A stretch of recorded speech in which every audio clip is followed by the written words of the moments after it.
Hello, everybody. Welcome again. This is a panel second, setting the strategic landscape, Taiwan, Japan, Europe, and amid the US-China strategic competition. This is Ken Endo speaking from Sapporo, Japan. I'm the professor at the Hokkaido University, as well as part-time professor at European University Institute. In discussing this very important topic, we are honored to have the three paper givers, three presentators, as well as one commentator. And let me introduce one by one. The first, Dr. Mathieu Duchatel, the director at the of the Asia program, Institut Montaigne, and also Professor Louis Simon at the VUB, the Free University Bruxelles, and the third presenter is Mr.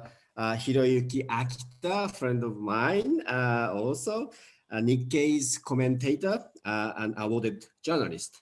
And we also have as a commentator, Miss Céline Pajon, who was a host at the IFRI some time ago. Thank you for your joining us. Each presenter has 10 minutes for introducing the important themes. And the commentator, Céline, has 50 minutes to comment upon. And then we are going to have a debate among us as well as with the public.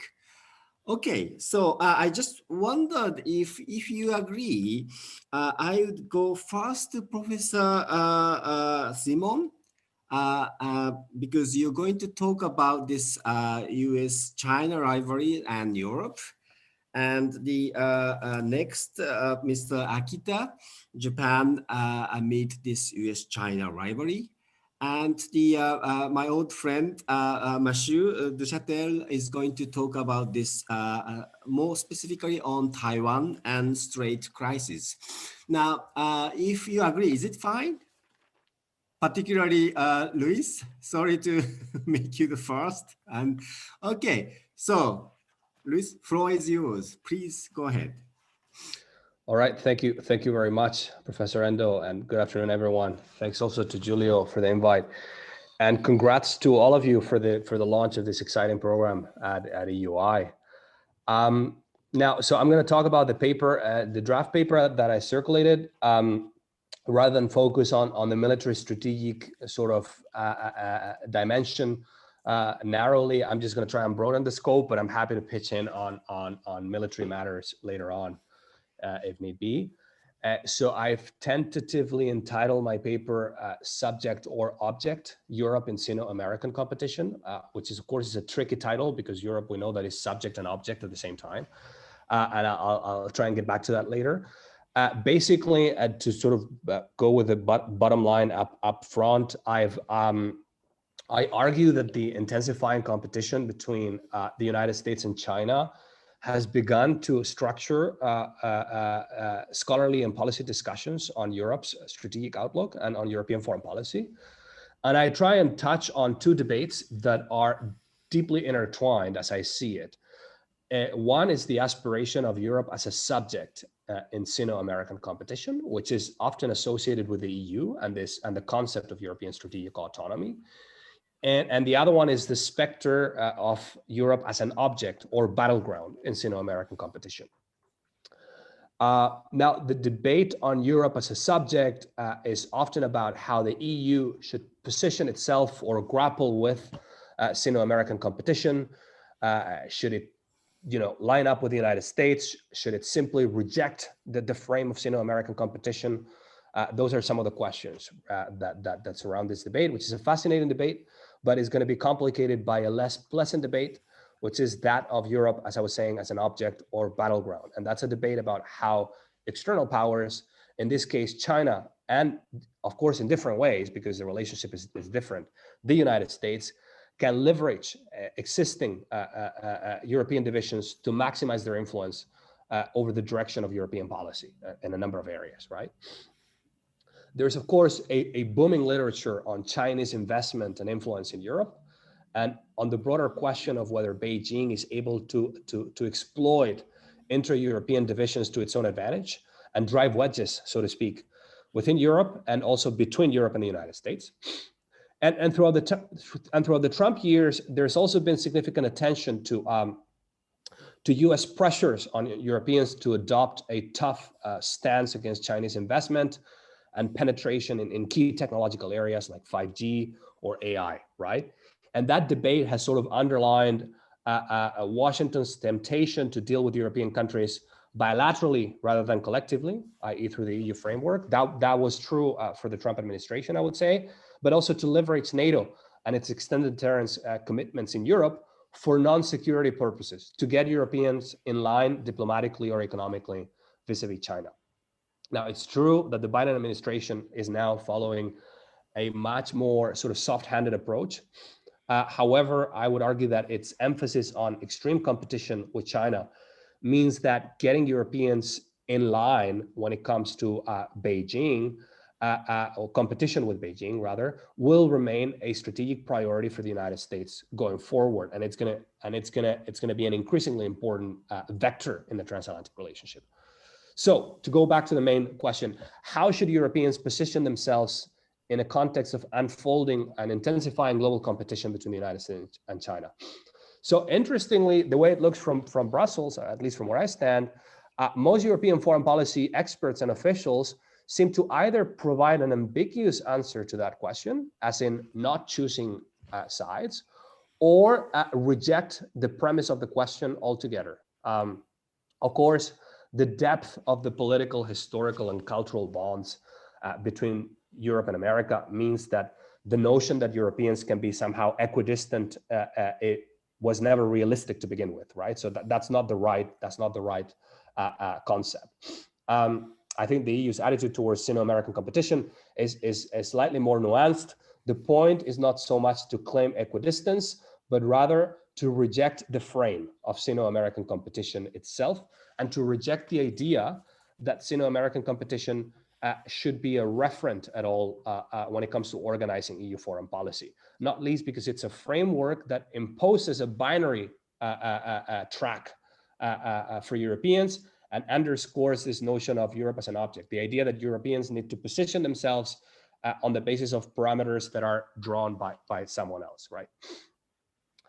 Instead, or so the argument goes, Europeans should just go their own way, not China's way or America's way, and that's what High Representative Josep Borrell refers to as the Sinatra Doctrine, which is intimately related to this concept of European strategic autonomy, right? So the idea that Europe can reject the frame is related to the concept of European strategic autonomy. But can the European Union be strategically autonomous, both in general and in relation to Sino-American competition? And I'll touch on the link between those two levels. Now, as we know, the concept of European strategic autonomy sort of constitutes the underlying theme of the 2016 European Global Strategy and continues to frame most discussions on EU foreign and security policy in Brussels, but it's not a new concept. It was ever since and it was initially associated with security and defense, but it has broadened over time. I'll get to that in a minute. Ever since the EU launched the Common Security and Defense Policy in 1999, most discussions on strategic autonomy were actually associated with the idea that the EU should be autonomous from NATO and the United States when conducting external crisis management operations. So the theme of strategic autonomy was very closely associated with that of expeditionary operations. So very narrow definition. But the world has come a long way since the late 1990s and Europe's emphasis on expeditionary operations. Particularly when it comes to the military, the return of great power competition globally is shifting the emphasis away from expeditionary operations a la Afghanistan and towards in secondary theater, so to speak, or a la Western Balkans, if you will, and towards great power deterrence and defense in primary theaters, right, in Europe and East Asia. that means that any discussion on European strategic autonomy will be just rhetorical unless it takes on the challenge of deterrence and defense.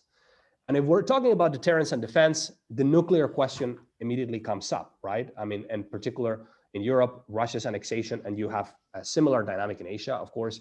In Europe, Russia's annexation of Crimea has put deterrence and defense at the center of the European security agenda again. And Moscow's sort of efforts to modernize its nuclear arsenal also underscore the importance of nuclear weapons when it comes to deterrence overall and to European security. That means, again, that any discussion on European strategic autonomy has to address the problem of nuclear deterrence.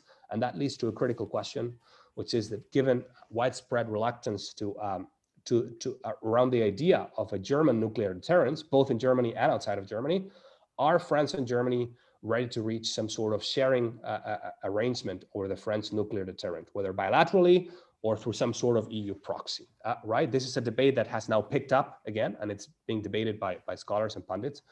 I would argue that that's unlikely. The idea of national strategic autonomy is embedded in France's political DNA, and an independent nuclear deterrent is the jewel of France's autonomy claims and crown. And Germany, for its part, may have come to terms with its de facto strategic subordination to the United States through NATO, but it's unlikely to sign off on a serious European defense scheme if its role is to be relegated to playing second fiddle to France, let alone the UK. Right? That red line was already there during the Cold War. Willy Brandt, for instance, argued that any European defense scheme independent from NATO would require a serious discussion about the modalities for including West Germany in the process of decision-making concerning the French nuclear deterrent, and that Germany's role should not be restricted to infantry tasks. That was Brandt's wording. But how does this relate to Sino-American competition, to go back to the main topic? Now, it's true that deterrence and defense, particularly in a European context, does not appear to be central to Europe's ability to craft an independent policy line in a context of Sino-American competition. And it's also true that the fact that the interface between technology, industrial policy, trade, and investment appears to be so central today in Sino-American competition actually underscores the potential for EU autonomy, given the fact that the EU has exclusive competences in many of these policy areas, right? Particularly trade. However, it's unclear to me to what extent you can compartmentalize or confine autonomy to individual policy areas, especially in a context of intensifying great power competition. We know that great powers tend to look for issue linkages by leveraging, for instance, their security patronage over lesser states or actors to extract concessions in other areas, such as trade or diplomacy, right? That leads to the question of whether the European Union can be a part-time subject or a part-time or partly autonomous, i.e. autonomous in some areas, such as trade, and dependent on others, for instance, on the United States when it comes to security and defense. I think the fact, and I'm wrapping up soon, the fact that Europeans remain strongly dependent on the US makes it very difficult for them not to give in to US pressures to adopt a given policy on China, particularly if the relationship between the US and China worsens and the stakes to get other states in line grow higher and higher. I think the Trump administration's success in linking the threat to cut intelligence and security ties with some Central and Eastern European countries that award 5G contracts to Huawei, for instance, is quite illustrative in that regard, right? So ultimately, and I'm wrapping up, the debate over European strategic autonomy forces Europeans to grapple with such questions as the need for a Euro deterrent, or for that matter, for European technological and industrial champions that are able to compete with American or Chinese ones. So the question would be, will most European countries accept to yield Europe's nuclear or technological command to another European country? If yes, which one? And if not, are Europe's key powers ready to accept their dissolution into a European superstate? Now, ever since the beginning of the European integration process, the answer to that question has been not now, perhaps in the future. And time has passed, but the answer remains unchanged. Not now, the dissolution into a European state, perhaps in the future. So I would, to sort of wrap up, I would argue that insofar as autonomy is a relative concept, Europeans will probably continue and would do well to continue to lever their economic and security cooperation through the EU to mitigate their dependence on the United States and other powers, but particularly on the United States. However, as long as they're not ready to sign off onto a European state, then their strategic relationship with the US and the broader framework of the West, to quote Churchill, remains for them the worst possible option with the exception of all the others. So I'll leave it at that. Thank you, Ken. Thank you very much, Professor Simon, for your powerful and precise analysis. And it seems to me that you're arguing that given this U.S.-China rivalries, the quest of Europe for this strategic autonomy poses a set of very uneasy questions to answer. Thank you very much indeed. Now, may we turn to Mr. Hiroyuki Akita, the Nikkei's commentator, to situate Japan in this the Sino-American hegemonic competitions, please. Thank you very much. Thank you very much, first of all, to having me here. And also, it's very honored to participate in this discussion. I remember that I visited Florence 30 years ago as a part of my honeymoon trip. And I still remember, very beautiful city and delicious food, nice people. I miss it very much. So I sincerely hope that we'll be able to catch up face to face in Florence, not virtually, next time. But anyway, in my 10 minutes remark, I'd like to illustrate the essence of my paper. That is a US-China strategic competition and Japanese response in long run. Specifically, I'd like to make 2 points. One point is about the changing nature or accelerated intensified competition and also changing nature of US-China rivalry from Japanese perspective. And second, Japanese response in that context in long run. So first part, US-China competition from Japanese perspective. As we all, before that, I'd like to, if I may, I'd like to say my conclusion at the beginning. Japan is willing to closely cooperate with US to endure and prevail prevail strategic competition vis-a-vis China in high-tech and geostrategy domain. But if US will move beyond that and pursue regime change or regime weakening policy, maybe it will be a big challenge for Japan. Maybe Japan will have to keep a distance. So anyway, let's begin. First point, US-China competition from Tokyo perspective. As we all know, US-China competition, especially before pandemic, were mainly about 2 domains. One is geostrategy, especially maritime domain in the Pacific, like South China Sea and East China Sea. And second domain was high-tech, rivalry for high-tech hegemony, and so on.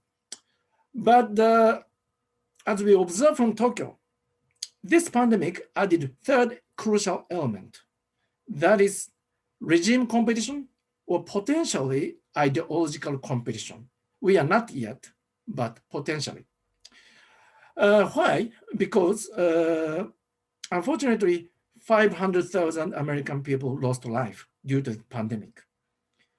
And according to recent polls, US polls, more and more American seems to believe that China is at least partly responsible to this catastrophic damage caused by a pandemic. And also China's mask diplomacy or Chinese intervention to Hong Kong and Xinjiang, those issues also cause new narrative emerging in Washington. That is, maybe Communist Party regime itself is the cause of the problem, of Chinese behavior. If China allowed to freedom of speech or freedom of press, for example, maybe there won't be any cover-up at the initial outbreak of this pandemic, so that China could have prevented this infection spread globally. Well, this is a pandemic, but as well, I'm not saying this narrative is correct, but the narrative is that Communist Party regime is a source of problem. If this narrative spread emerged in the United States, maybe there is a risk that this competition will accelerate it to the zero-sum regime competition and eventually evolve to be an ideological competition. So this is my first point, and this is my observation. And on second point, then how Japan will respond to this competition in long run. There are 4 domains: geostrategic competition and high-tech competition, and as an extension of that, decoupling issue, and then regime competition. And for the geostrategy and high-tech competition, as I said, Japan have been closely cooperate with the US and also will continuously cooperate with the US to win this competition. Because Japan is the front line of this geostrategic competition, Japan faces China's military, visibly faces China's military buildup. And also Japan shared high-tech and sensitive intelligence information with the US. So Japan have to, in order to maintain US-Japan alliance, Japan also have, together with the US, Japan have to tighten the control of technology transfer to China and also tighten the control from China's investment, against China's investment in the Japanese high-tech area. But the decoupling issue would be a bit more difficult.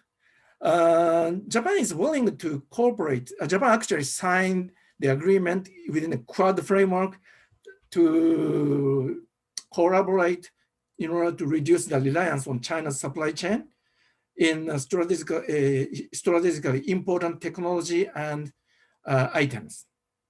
So it's kind of a surgical decoupling. But if US will go beyond that and try to expand the domain of decoupling of US and China economy, it's going to be difficult because Japan, according to a recent survey, only survey to a Japanese corporation in US, in China, only 6.2% of Japanese corporation consider either to reduce their operation in China or withdraw from China in coming 1 or 2 years, because they are heavily relying on Chinese market. And also Japan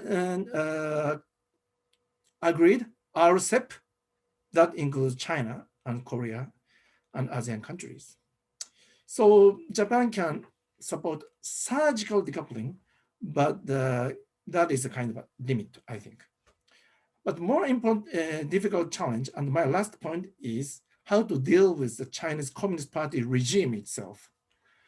We are not yet, but if US will engage, regime weakening or regime change approach in the future, maybe Japan cannot, Japan may keep a distance and reluctant to collaborate so closely with the US because of two reasons. And one is Japan's geographical proximity. Japan faces China, and that China have 10 times more population than Japan, and also China's defense budget is 4 times bigger, and their GDP is about 3 times bigger than Japan. And if we engage in a regime change, maybe for the survival of the Communist Party regime, China will react very, very strongly, naturally, and also unpredictably. And that backlash, I'm not so sure that Japan can endure, because that backlash will accelerate the tension, cause serious tension, not only politically, economically, but also militarily. So that is the number one. The second reason is that unlike country like Ukraine, there aren't any alternative political system, unfortunately, other than CCP, Communist Party regime. And if we engage Communist regime change and try to shake the Chinese Communist Party system, maybe it may cause instability in China. And that instability will affect in a way to China's external behavior in a way that it's going to be more irrational or unpredictable. So generally speaking, empire behave more unpredictably or irrationally when they decline. When they rise as an empire, they are overconfident, but they are stable and they behave predictably assertive, predictably assertive behavior. But decline of empire process is more difficult to control. So for this reason, I think Japan would rather distance itself. But lastly, Japan is, of course, one of the closest allies of the US. So after all, Japan will go along with the US if there aren't any other option. But we will discuss about it maybe in a discussion period. Thank you.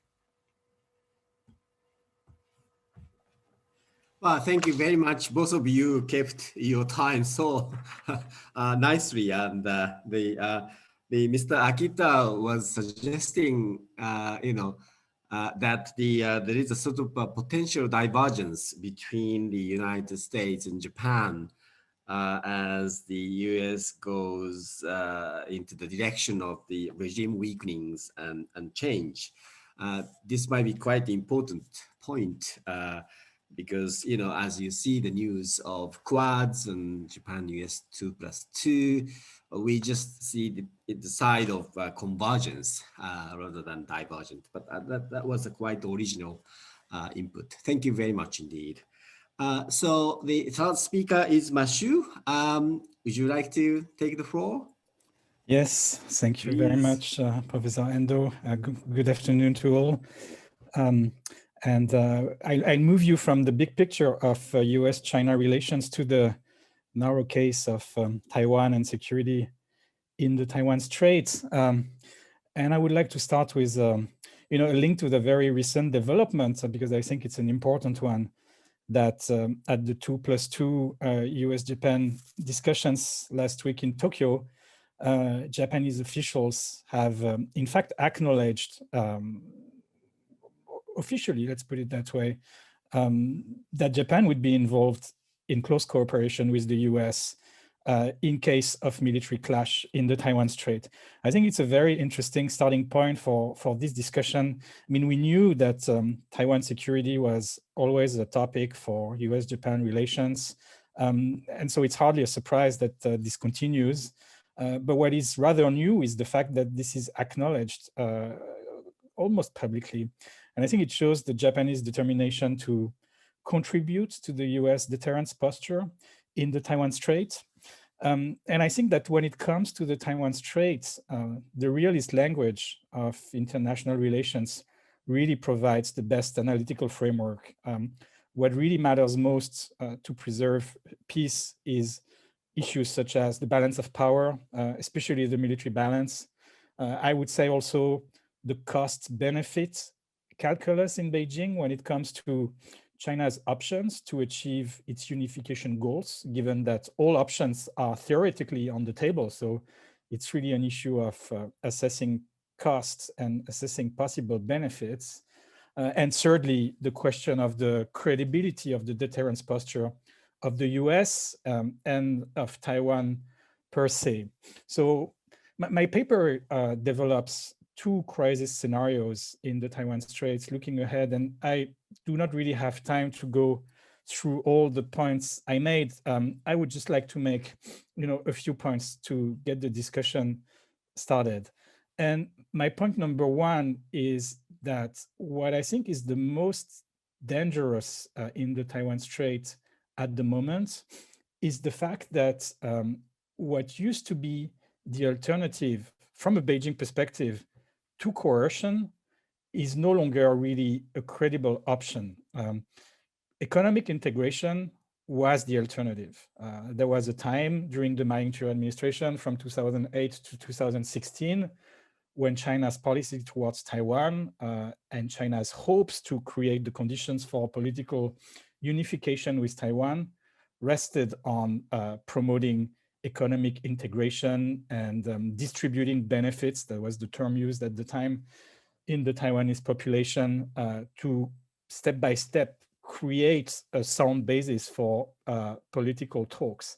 This is no longer a viable option in the Taiwanese democratic game because the discussion has completely moved in the context of, I would say, obviously, COVID-19 and the disruption of supply chains, in the context of rising costs in China for Taiwanese entrepreneurs, and in the context of large powers, and the US and Japan are two of them, but this is where Europe matters as well, in the context of large powers developing strategies to restructure their supply chains.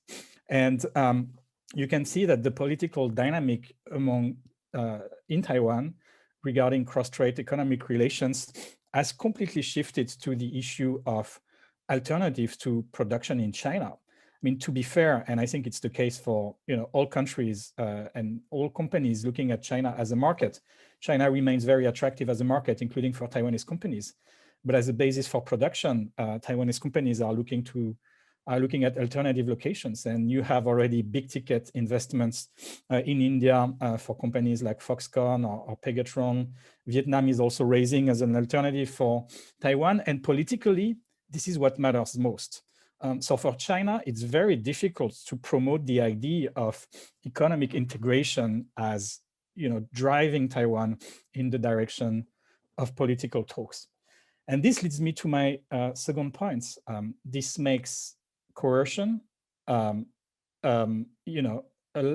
realistic alternative or the alternative for China. And in fact, in the past 2 years, we have already noticed an increasing reliance on coercive actions, mostly through flights by the PLA Air Force crossing the median line and entering Taiwan's air defense identification zone.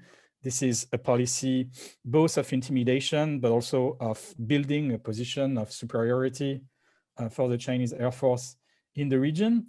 And China has options to escalate coercion. And I developed, 3 military options in my paper, which I want to briefly touch upon here.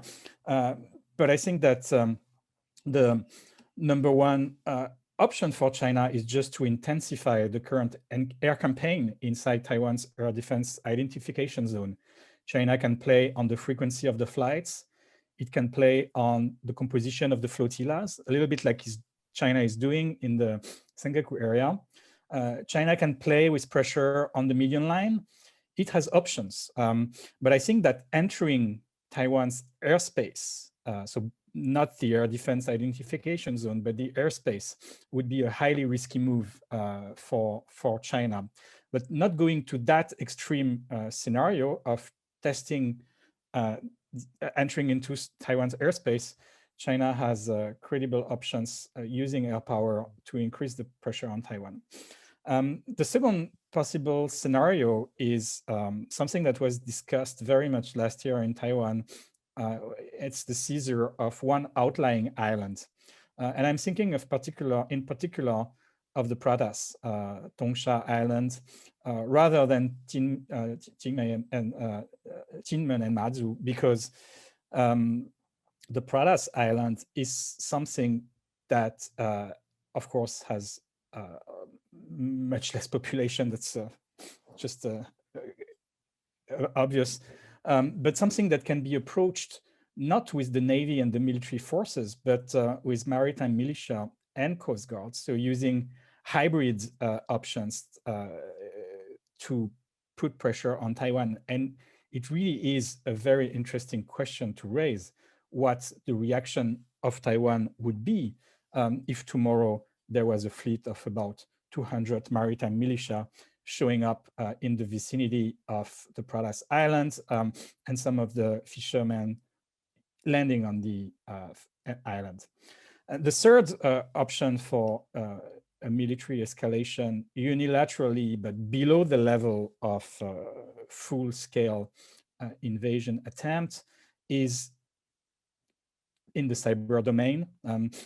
Taiwan is the target of very regular cyber attacks, but there are types of cyber attacks that have not been tried previously. I'm thinking of cyber attacks that target critical infrastructure and cause physical damage, and not only cyber attacks that aim at accessing data and information from government agencies. It seems from open source material that this has been already tested at the time of Taiwan re-election last year. This is something that is clearly an option on China's playbook if it wants to escalate.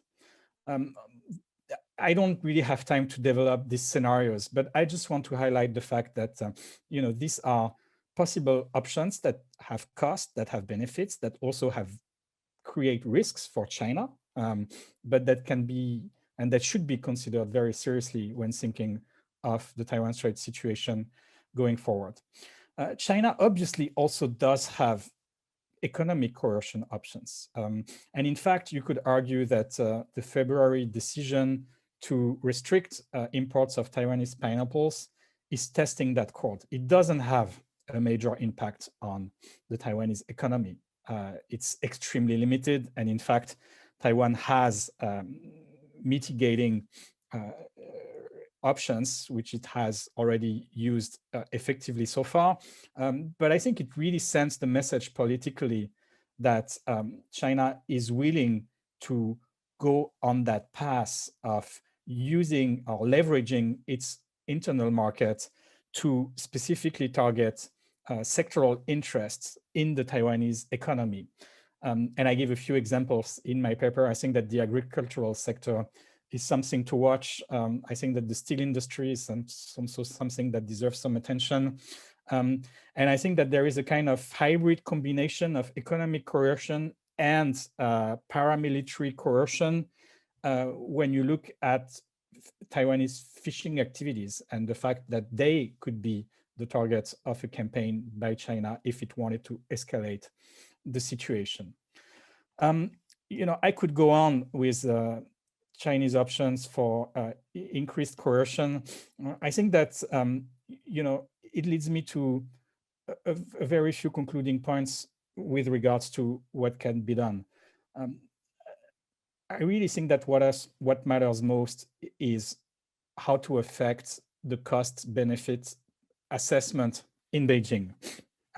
Obviously, the cost assessment in Beijing is something that depends mainly of the behavior and the deterrence posture of the United States, but also all the actions that Taiwan can take. And secondly, it depends on the international community. And it's clear to me that Europe cannot dramatically affect the cost-benefit analysis in Beijing, but there are some limited steps that Europe can take to affect that calculus. And I think they all go in the same direction. They go in the direction of deepening ties with Taiwan in areas that do have some impact on the balance of power in the Taiwan Strait.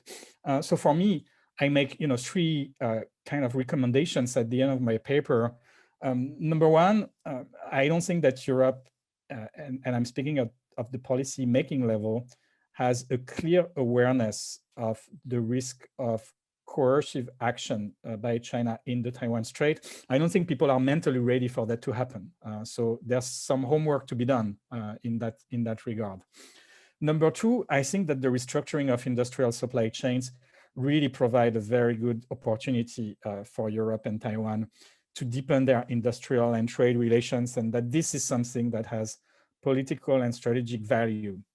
And finally, there is the very sensitive but important issue of maritime presence in the Taiwan Strait, which was not a political issue until 2019 when it was politicized by the Chinese side. After all, it's an international strait, and having military ships transiting through the Taiwan Strait is not something that deserves particular politicization. But it is now the case that this is being politicized by the Chinese side. And I think that, you know, the politicization by China of transits by military ships in the Taiwan Strait is something to take very seriously. And I think that the Europeans should show their determination to continue acting in line with freedom of navigation under UNCLOS, because this is a matter that goes beyond the Taiwan Strait. So I will end here. Thank you very much for your attention. Thank you very much, Mathieu, for clarifying the current state of strait relations. Given the lack of the credible alternative, the Beijing is, going into the direction of coercion, both military and economic. And you also clarified the scenarios and the measures, countermeasures on the part of other nations to influence the curricula of Beijing. Thank you very much indeed. Now, may I ask Celine to comment on each of these three papers? You're free to comment in any way over the next 50 minutes, please. Thank you so much, Ken. Thanks a lot for having me today for the marathonian event, and congratulations on the launch of the program. I would like to express my sincere thanks to the three speakers who did send their papers in advance, so it was very helpful for me. I had the time to read them and send already my comments and questions, so I will not be too long. I hope in this session I would like to bridge the three papers, to link them and try to address some transversal questions and comment. And I would like to do so and following the progression of the panel, starting with the big pictures, and then zoom in to the China and Taiwan. And I believe that what the three papers have in common is that they are all addressing in a way the two big questions that we are discussing since this morning. The one is how to navigate the US-China rivalry while keeping some degree of autonomy at some point. And the second one is how to deal with a tougher China without causing backfires or any kind of disruptions. And so I would like to start with a quick assessment of how Japan and EU are trying to navigate this US-China competition. And I think the Japanese case is quite interesting to look at because Japan is more dependent toward both the US and China than the EU is in a way for both defense, security, and economic reason. So what we've seen regarding Japan's way, and especially under the Prime Minister Abe, is that actually Tokyo has been quite proactive to try to shape things around him now. So just think about how Tokyo salvages the TPP to transform it into the CPTPP. How it proposed and promoted the free and open Indo-Pacific, which, by the way, was quite a great diplomatic achievement for Japan and a big diplomatic success so far. How it revived also the Quad, with now at the core of a kind of multi-layered regional order, so to say. We'll see what the future is about it, but still. And so I think that Japan succeeded to keep the US engaged in the region, but also Abe was skillful enough to whisper into Trump's ears to actually influence and shape directly how the US would play in the region and with China.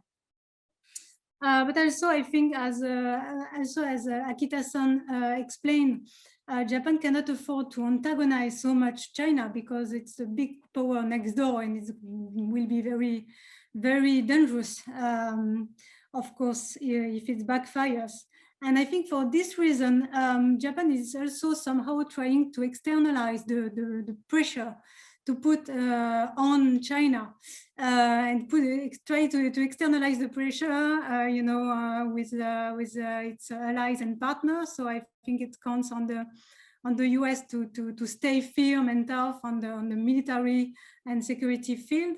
It counts on the EU to stay firm on the values, norms, human rights, and so on. And it's also working with partners in Quad and so on, as we know.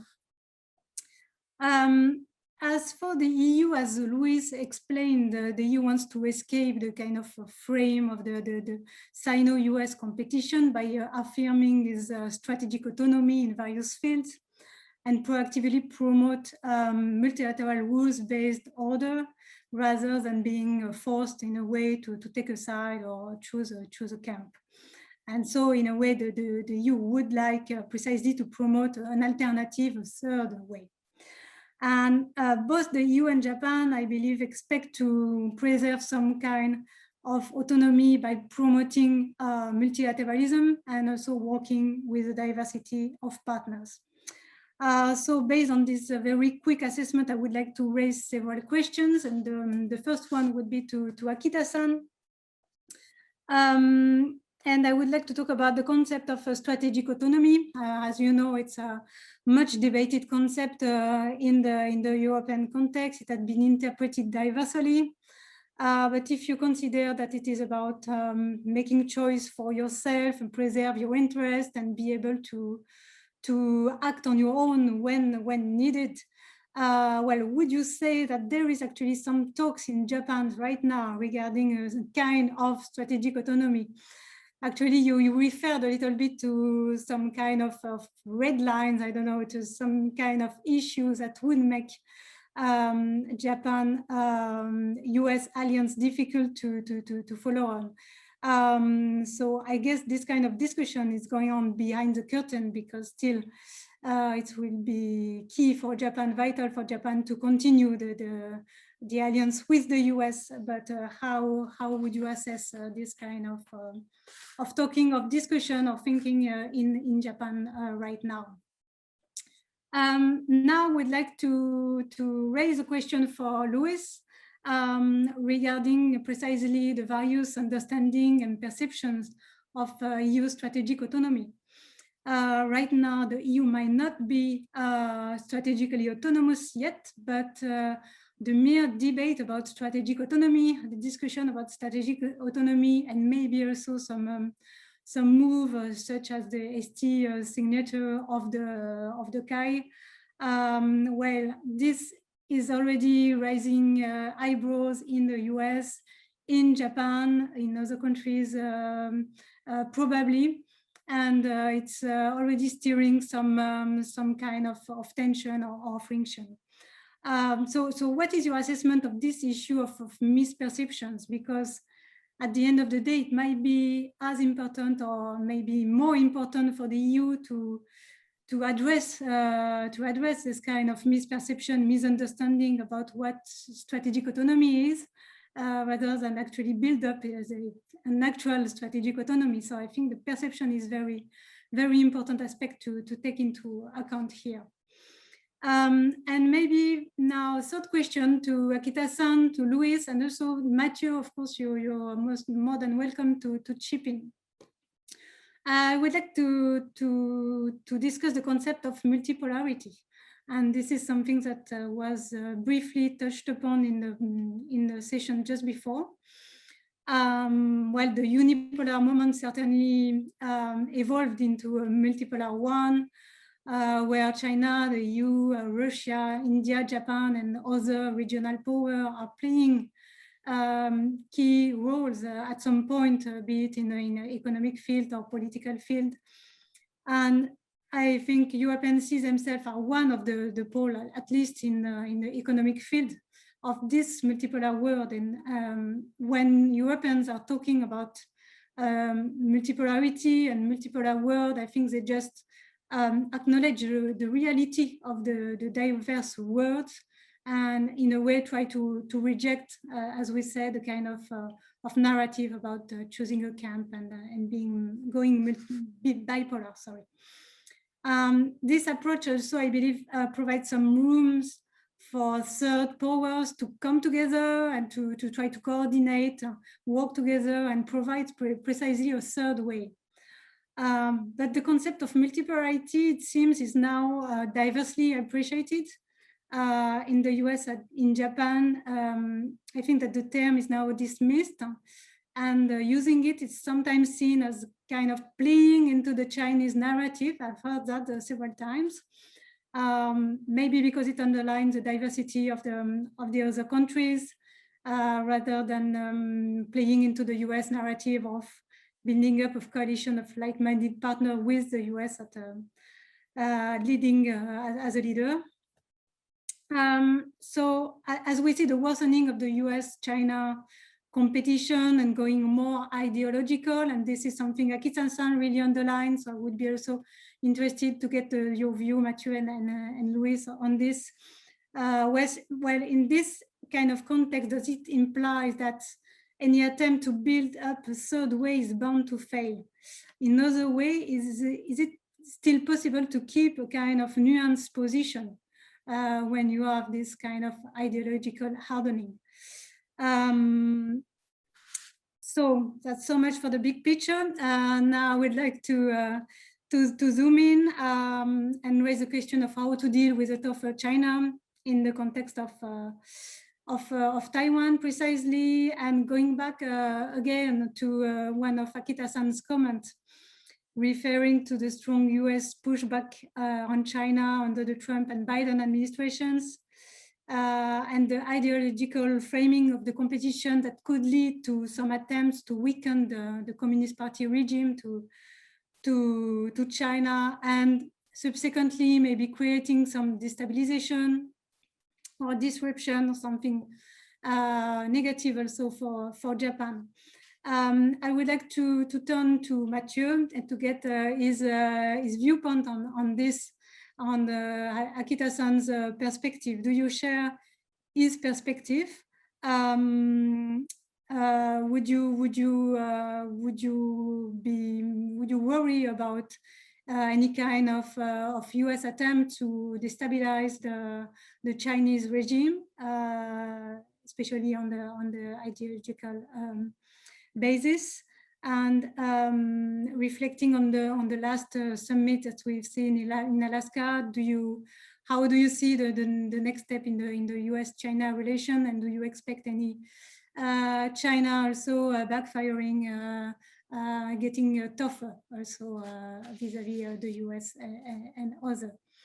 And finally, to end on the Taiwan and the scenario of crisis of Taiwan, you briefly referred on the recent development regarding how Japan could commit to the Taiwan crisis, but what would be the Japan's role also to prevent or to mitigate the China coercion vis-a-vis Taiwan?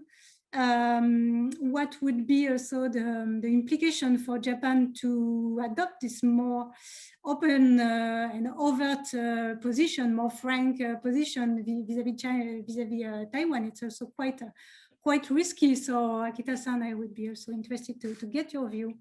And of course, Luis, if you can react to the suggestion, the recommendation that Mathieu also raised at the end regarding what the EU can do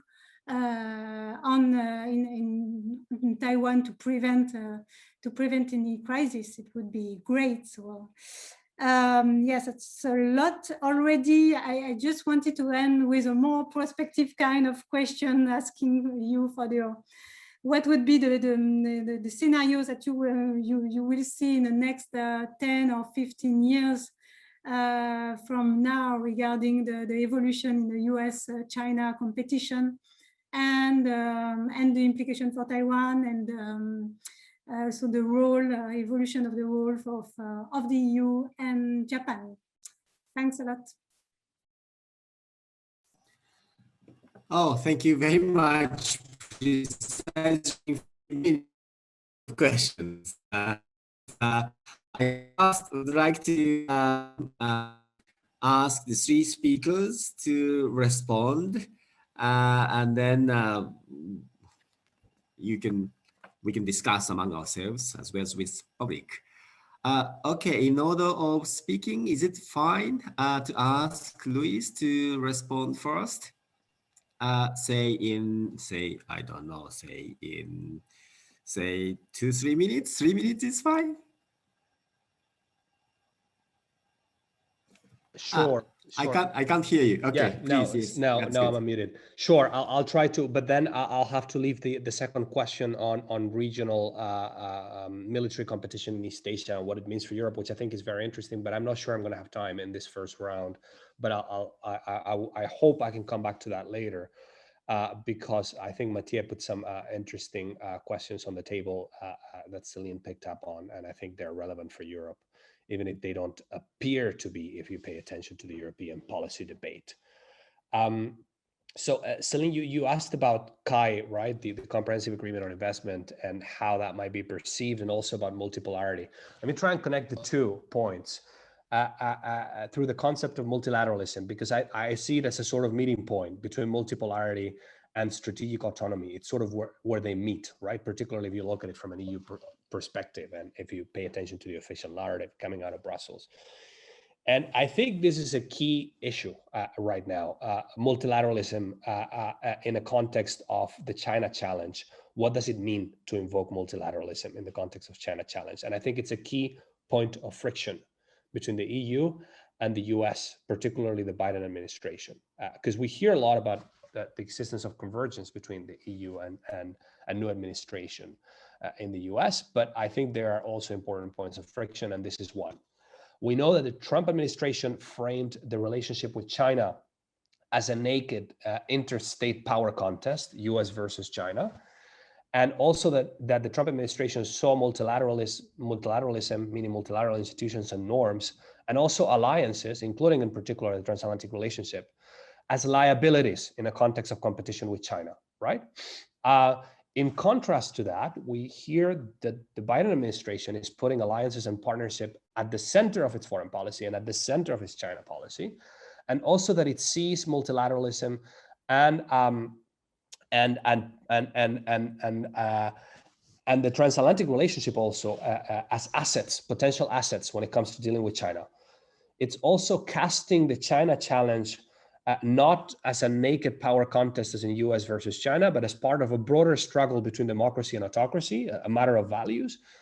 And it also acknowledges the potential for cooperation with China in some areas like climate, fight against pandemics, and so on. So this is all in principle very much in line with European sensitivities. However, I think there's an inherent contradiction there, because the Biden administration's emphasis on democracy and values de facto means that its approach to multilateralism will be more selective in the sense that it will focus on those so-called multilateral venues that might add value when it comes to advancing those values, such as democracy, and that might add value in a context of competition with China. And I think the emphasis on the Quad is a very good example of that. It's minilateralism in many ways rather than multilateralism, right? I think the EU has a much more expansive view of multilateralism, as in everybody fits in, including China. It's institutions that are multilateral where everybody fits in, including China. We're now seeing the Biden administration talk about the G7, talk about the D10, talk about the Quad. These are different ways of talking about the same thing. It's multilateral institutions that do not necessarily include China and can be leveraged in the context of advancing democracy and in the context of competition with China. So I would argue that the Biden administration has a more strategic approach towards multilateralism, which it sees as instrumental, strategically instrumental, and the EU sees multilateralism more as an end. So I wonder to what extent the EU has come to grips with the idea that there's an inherent tension between preserving the multilateral order as it is and this process of great power competition. So I think this is a big challenge for the EU going forward and for transatlantic relations as well. I think I'll leave it at that, but I'll comment on the other question later if there's time. Thank you. Great, thank you. Mr. Akita, please. I think you're muted. Thank you very much. In order to finish in 3 minutes, I will use this stopwatch. Thank you very much, Selene, for very insightful comments. And maybe you asked about the Japanese potential strategic autonomy and also multipolarity and its implication to Japanese choices. And also you asked about the 10 years, 20 years scenario and how Japan responds. So I will combine all these questions together and try to answer in one answer. And also, if I have time, I'd like to touch upon the Taiwan issue. So theoretically speaking, there are 4 scenarios about US and China competition and Japanese response. Scenario A, that is the US-China will engage long-term competitive coexistence, fierce or ordinary, anyway, long-term competitive coexistence. In that scenario, under this scenario, Japan will fully cooperate with the US to prevail this competition in the domain of high tech or geostrategy and so on. And also Japan will cooperate with other countries beyond the US to defend liberal order. So this is a coexistence, but competition. So this scenario is relatively easy. It's kind of a current status. But the second scenario is US-China will move to a total zero-sum competition, and the US will move to a regime change or regime transformation approach. Under this scenario, again, maybe Japan will keep a distance from US and then try to have, maybe you can call it a strategic autonomy, or maybe at best, Japan try to play the role of division of labor from US by maintaining minimum necessary dialogue with Beijing, and also try to maintain mutually beneficial economic cooperation for bilaterally or also mutually beneficial for the region, and then try to ease or control tension of US-China competition. But after all, Japan heavily rely on US security umbrella. US is ally of Japan is ally of US. So in this scenario, I think that if this tension, this competition, zero-sum competition get intensified, furthermore, Japan will take a side of US. So no strategic autonomy, less, at least very few, very little. And scenario C is China's rise will slow down in coming years, and then China will be forced to change its external behavior, maybe due to the demographic change or slow down of economic growth and so on. And then under this scenario, Japan will maybe adopt engagement and hedge approach that Japan adopted before President Xi's era.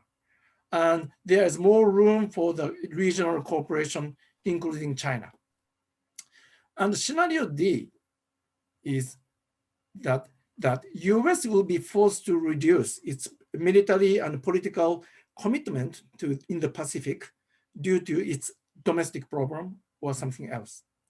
Under this scenario, Japanese choice will be very, very painful, because this means Japan cannot count on US security umbrella because US is far away. US will, and then 2 options.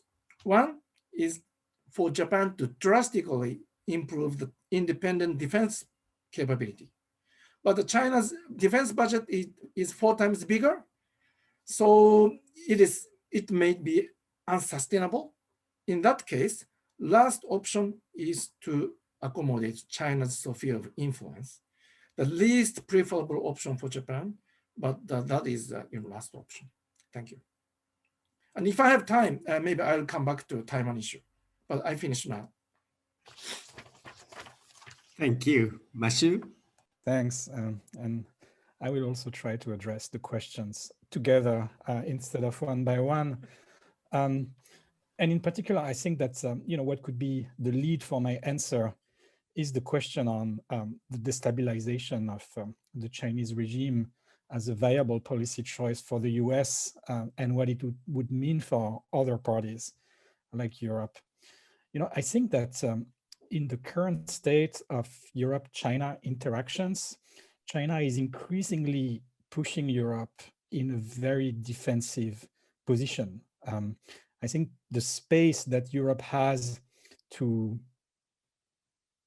really handle or the autonomous space that Europe has to have an impact on the Europe-China relationship is really within the scope of defensive measures that the EU or European member states can take unilaterally, given how difficult it is to achieve anything bilaterally with China through diplomatic negotiations.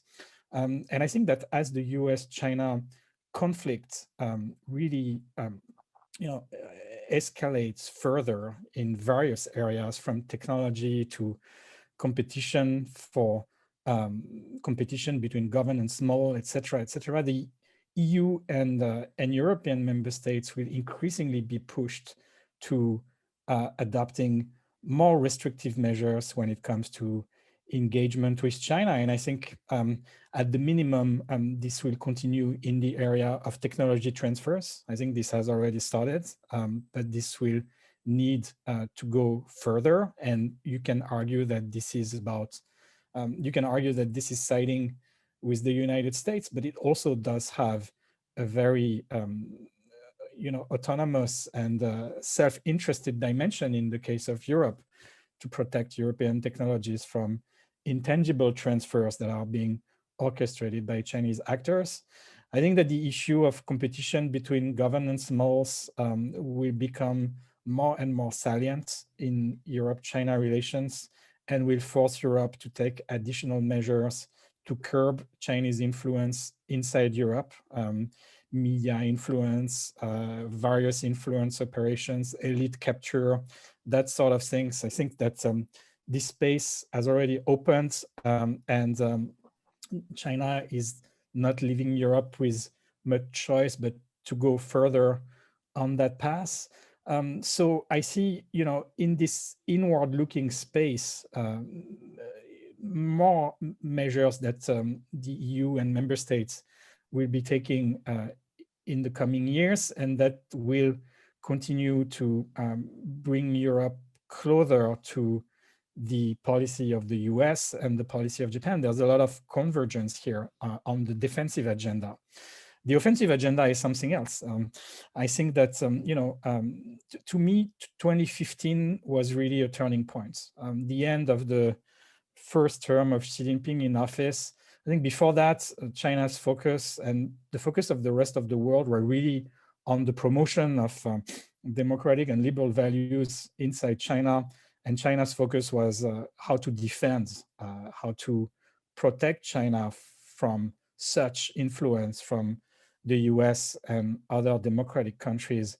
But I think that Xi Jinping has been so successful in curbing the influence of democracies inside China. And at the same time, the balance of economic power was continuing to change, that the issue now is really more about the authoritarian influence inside democracies than the democratic influence inside authoritarian China. So, I think that even if the US had an intention, or let's say a set of policies, a strategy to promote regime change in China, I'd say that, the space that any country has to affect domestic policies inside China or the domestic competition within the Communist Party is extremely limited. But there's another way to look at it. That's on, Xi Jinping himself and the question of how long he will rule. So, as much as I am quite certain that it is going to be extremely difficult for the United States to come up with a strategy to promote regime change in China, I think that the contradiction that there is in the Chinese Communist Party, if there is one, it's honestly very difficult to say, and I don't think that anyone has precise information about that. But the possible contradiction that may exist is around the question of sustained Xi Jinping rule over the party.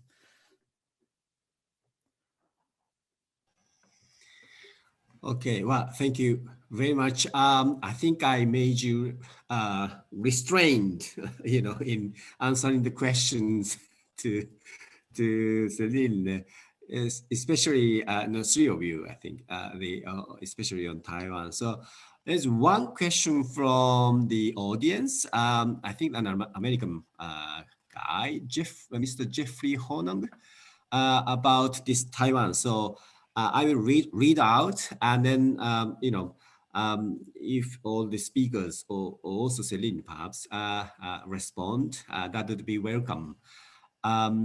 Jeffrey asked like this: from the U.S. perspective, having our European Japanese allies grow closer is a strategic benefit, but the big unknown is how our allies will respond, cooperate in a contingency. While there are a host of US expectations regarding Japan in a contingency involving Taiwan, European nations' increased presence and role in the Indo-Pacific has raised question on what it is willing to do. Could the speakers provide their thoughts on what they think Europe would do in the event of a Taiwan contingency, either directly or indirectly? And what, if anything, does Japan expect of European nations if Japan comes under attack during a Taiwan contingency? I think the Celine asked to Akita-san also about Japan's position in some of the scenarios of that the Mashu has put. So perhaps you can combine this question with others. Perhaps, Luis, can you go ahead first again? Sure. Thank you very much, Ken, and thanks to Jeffrey for the question, which sort of resonates with Celine's previous question and with Matthias' sort of message, right? Let me leave France and the UK aside for 1 minute, not least because I think Celine and Matthias are both better placed to comment on France, but I'd be happy to just say something about France later. Now, if you leave those two countries aside for a minute, my sense is that Europeans are particularly interested in Sino-American competition and how it manifests itself in questions related to global governance, trade, tech, infrastructure development. And that if you look at it through that prism, then Sino-American competition has a very structuring impact, both on international politics and European foreign policy, given the centrality of multilateralism for EU foreign policy debates. But when it comes to military competition in East Asia, this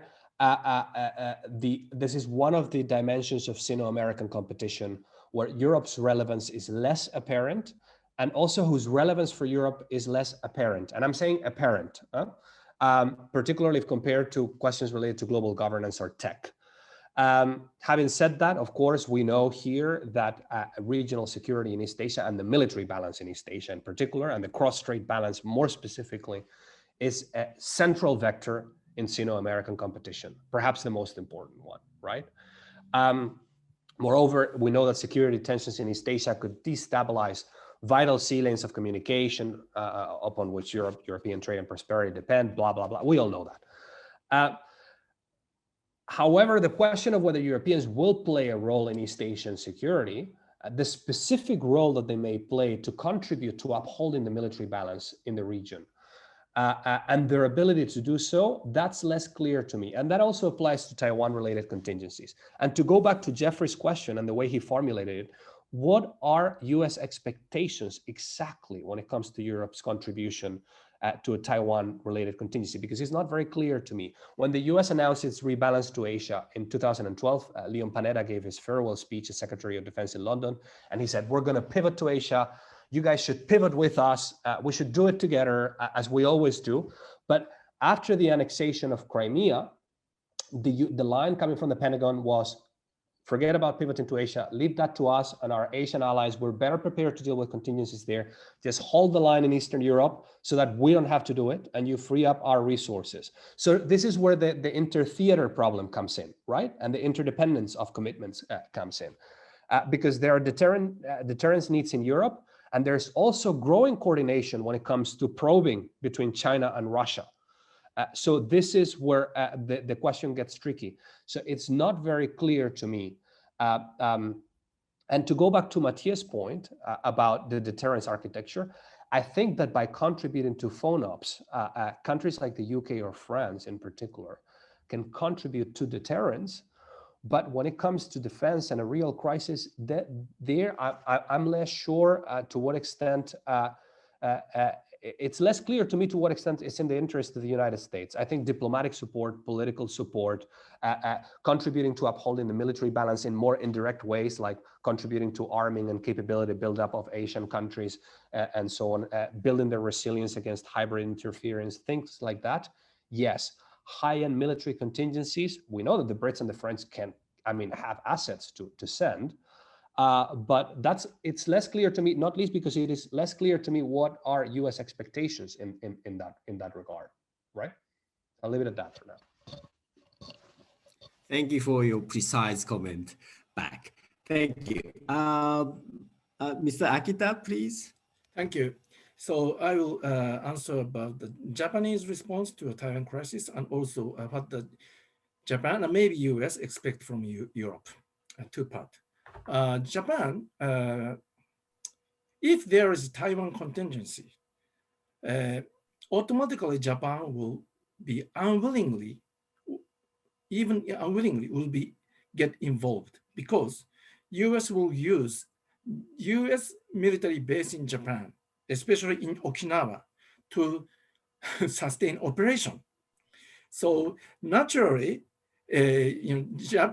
US base, air base especially, or US naval port in Japan will be a target of China, or China to take, air supremacy or sea supremacy.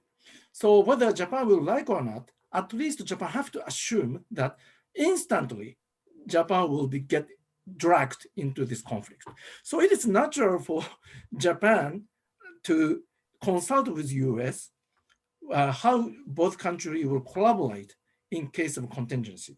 But it doesn't mean that Japan will do something to trigger. Of course, Japan is, but that doesn't mean that Japan will intervene this Taiwan situation politically or militarily, even before the conflict. Japan, of course, never hope that this, conflict will occur. But if happen, it automatically Japan cannot be, the other side of the river.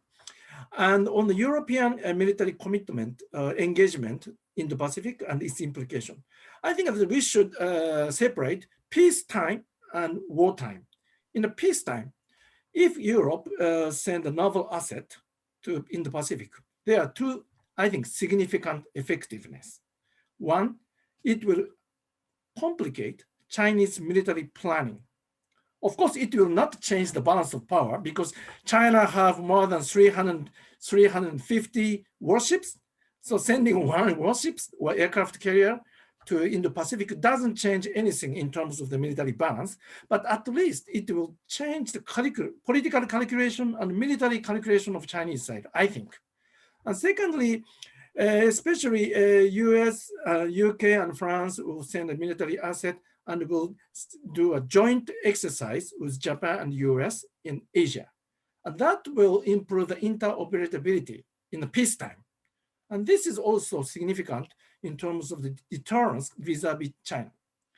In times of the contingency, maybe if Europe could take the US operation in near the Middle East, near the near the kind of like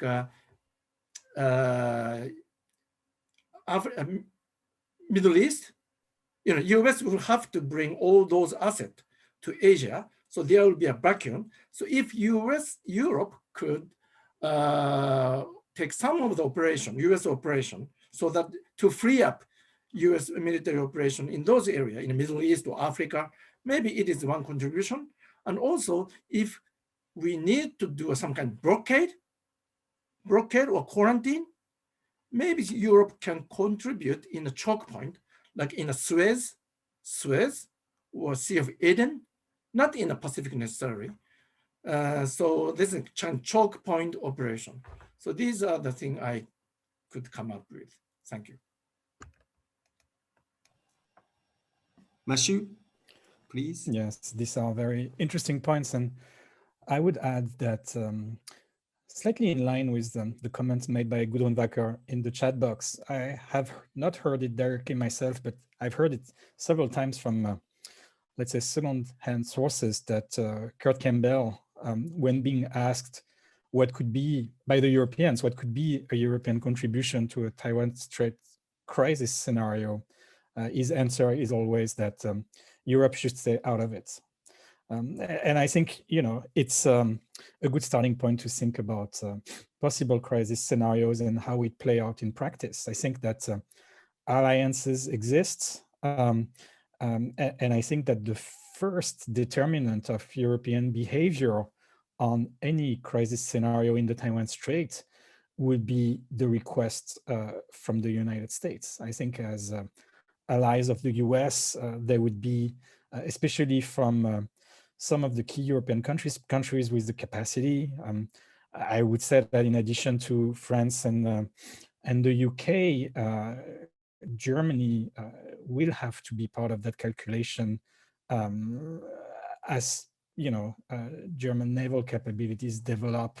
But if there is a request coming from the US, it will be highly targeted, and it will be for some division of labor regarding some tactical missions that would be needed to undertake in a China-Taiwan confrontation scenario. But we are clearly in a very high intensity scenario. And I think that what should be our number one preoccupation at this stage is really to think of what we can do to reduce the possibilities that smaller scale coercive measures are being employed unilaterally by the Chinese side as steps that are being taken on the way to a larger action that will come later, and also as a way to undermine the resolve of countries to resist to the Chinese political project with regards to the Taiwan Strait. And when it comes to the risk of a large-scale scenario in which the US would decide to make specific requests to key European countries to contribute alongside the US, Japan, and other countries in a major Taiwan Strait contingency, I think that the preparatory steps that will help everyone to get there are steps that are going to be taken within NATO in terms of intelligence sharing regarding the People's Liberation Army. I think we are going there already, but there's really, a kind of socialization process for many European militaries within the NATO context to also get the right information when it comes to the PLA's doctrine, missions, and future plans. So I don't fully do justice to the questions because it's a huge topic and we don't have much time, but that's what I can say at this stage. Okay, yes, we are running up our time, but perhaps related to the theme of regime competition and weakening and replacement, there is an issue, of human rights. There's one guy called Ren Tianze asked about this. I don't know who to answer, but on human rights issue, he asks, China foresaw the Biden administration would react more on Xinjiang and the Hong Kong issues. Several sanctions have been done. EU says it would sanction China. Japan waiting to see. And it's not far from 1989. It all started from the collective sanctions, then trade relations with Japan returns normally, and Italy as EC member state loosens sanctions in the first echelon. Now, coercion internally is not loosened as a response to the sanctions, international sanctions at that time. The sanction of human rights issue toward China really have effect, or it's just or not. May I see that question in that way? Who is willing to step in?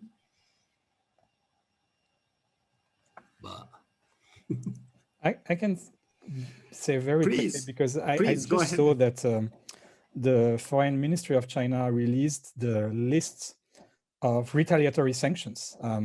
Sanctions were announced by the EU this morning, and 4 individuals from Xinjiang plus the Pingtuan were listed as targets of EU first sanctions related to the Xinjiang issue. And immediately in the afternoon, while we were speaking, actually, the Chinese Foreign Ministry released the list, and it includes EU parliamentarians, so EU parliaments, also parliamentarians from some countries, I think the Netherlands, Belgium, Lithuania, maybe, and also some think tanks, including Merix in Germany, the Swedish China Center. So, two things from that, and it's really a hot take, even though we were seeing that coming. The question of effectiveness, I don't think that on the short term, EU sanctions on China will lead to an immediate change of behavior or an immediate change in the Xinjiang region. I don't think that's the point, actually, on the short term. I think on the longer term, it's really about being part of a battle of narratives and defending European views and European values, and our interpretation of the facts that we have at hand when it comes to the situation in Xinjiang, which is based on various sources of information. Unfortunately, not many on-site visits, because they are not permitted by the Chinese side, but I think the European decision is based on a number of information, and this is about making a point that we stand for that. And this is also about accepting that this has a cost, because the Chinese retaliation has been immediate. So, I think it's really a kind of long-term contest. Clear enough. And then the capacity on the part of China to retaliate is much bigger than the time of 1989 too. So it's going to be a long-term battle. Okay, we have already exhausted our time resources, and would like to close this session. Unfortunately, I couldn't take Aurelio's the question on the Chinese interference to the Taiwanese domestic political system, party system, but sorry for that. But would like to congratulate all the 3 speakers and 1 commentator for the excellent session. Thank you very much indeed. Thank you.